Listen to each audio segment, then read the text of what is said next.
दिन के अंदर आपको इतना लगा 12 साल के अंदर इनके साथ कुछ भी हुआ हो तो कोई एक एप्लीकेशन इनकी पुलिस के पास हो, सरकार के पास हो, सीधे जंतर मंतर चले गए और हम इस्तीफा दे दें। मैंने इनसे बात किया ब्रजभूषण से, वो यही कह रहे हैं कि इन लोग 12 साल तक क्यों नहीं बोले। 2012 में भी एक आवाज़ उठी थी, लेकिन 24 घंटे के अंदर लखनऊ कैंप की बात है, जूनियर खिलाड़ियों ने FIR करवाई थी, 24 घंटे में ब्रजभूषण जी ने उसको खारिज करवा दिया था। एक आवाज़ 2014 में भी उठी थी, उसमें भी 24 घंटे में ब्रजभूषण जी ने, जो परमजीत मलिक हैं जो फिजियो थे,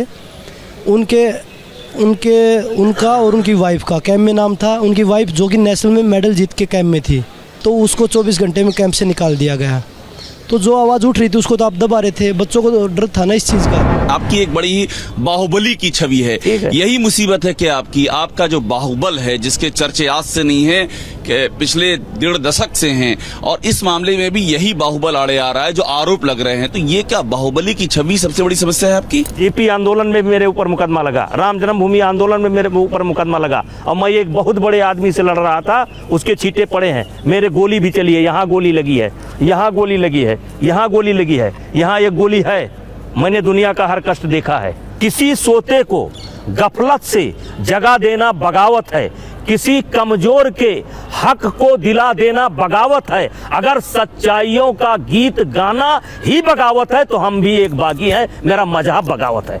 मुझे जो करना मैं करूंगा। अब इस पर आप मुझे माफिया की उपाधि दीजिए, आप मुझको गुंडा की उपाधि दीजिए, मुझे स्वीकार है, लेकिन मेरा जो लक्ष्य है, जो मेरा उद्देश्य है, जनता की सेवा करना, गरीबों की भलाई करना। हाँ, मैंने जीवन में एक सूत्र बचपन से अपना रखा है, गरीब और शरीफ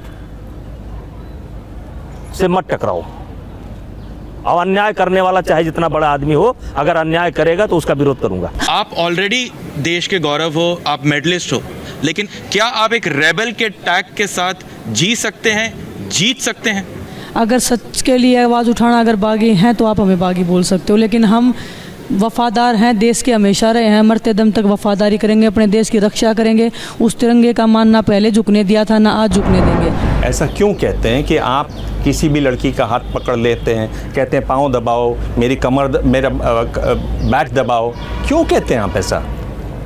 एक भी घटना अगर साबित हो जाएगी, किसी के पास मैंने कहा ऑडियो हो, वीडियो हो, प्रूफ हो, गवाही हो, तो मैं हर सजा भुगतने के लिए तैयार हूँ।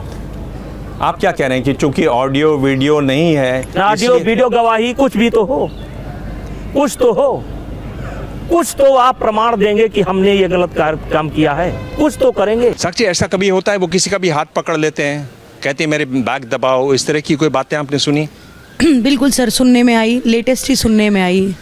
बिल्कुल, तो काफ़ी लड़कियों ने बताया कि लड़कियों को बुला के बोला गया है मेरी पीठ दबाओ, मेरे यहाँ पेन हो रहा है। तो ये सारी बातें सर सुनने में आई, जैसा मैंने पहले भी मेंशन किया। तो एनफ हो गया ना, क्योंकि छोटी छोटी बच्चियाँ आके बता रही हैं तो फिर बड़ा दर्द आता है। इसीलिए हमने सोचा कि अभी हम लड़ाई लड़ेंगे। क्या, और ये खबर छपी जनवरी में कि विनेश ने जाकर प्रधानमंत्री जी को भी इस बारे में बताया, आपकी प्रधानमंत्री जी से इस पर कोई बातचीत हुई?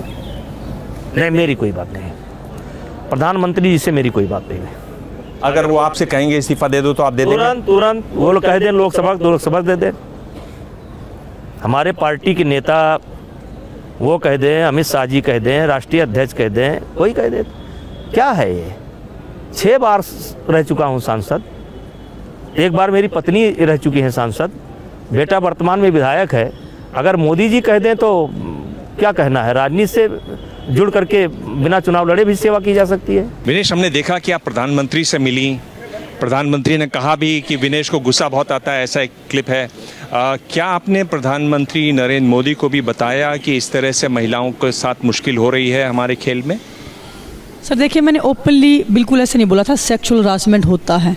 अच्छा। क्योंकि वो जो स्टेट ऑफ माइंड था, टोक्यो के तुरंत बाद में आई थी, वो मिले थे, और वो इस वे में नहीं मिले थे मेरे से कि आप जितनी भी प्रॉब्लम्स हैं मेरे को बताओ, वो कि आपके ऊपर बैन क्यों लगा है, आप मतलब क्यों आपके ऊपर ये शो कॉज नोटिस आया है, आप मुझे डिटेल में बताइए। तब मैंने उनको बताया वो मेंटली इतना टॉर्चर कर रहे हैं, मेरे को नेशनल सेम कर रहे हैं, झूठी बातें फैला रहे हैं। इनडायरेक्ट वे में मैंने थोड़ा सा बोला था कि वो लड़कियों को ज़्यादा परेशान करते हैं, अगर वो चाहते हैं कि हम चले जाए वापस तो वो अपनी गिरफ्तारी दे दे, इंटरोगेशन स्टार्ट करवा लें और जो भी उनके पद हैं वो ले लीजिए जाए, हम चले जाएंगे। तो अगर वो कुछ मतलब पुण्य करना चाहते हैं तो ये मतलब आपके माध्यम से मैं चाहूँगी कि वो कर दें, तो हम सब एथलीट का भी भला हो जाएगा और उनका भी एहसान रहेगा हम पे हमेशा।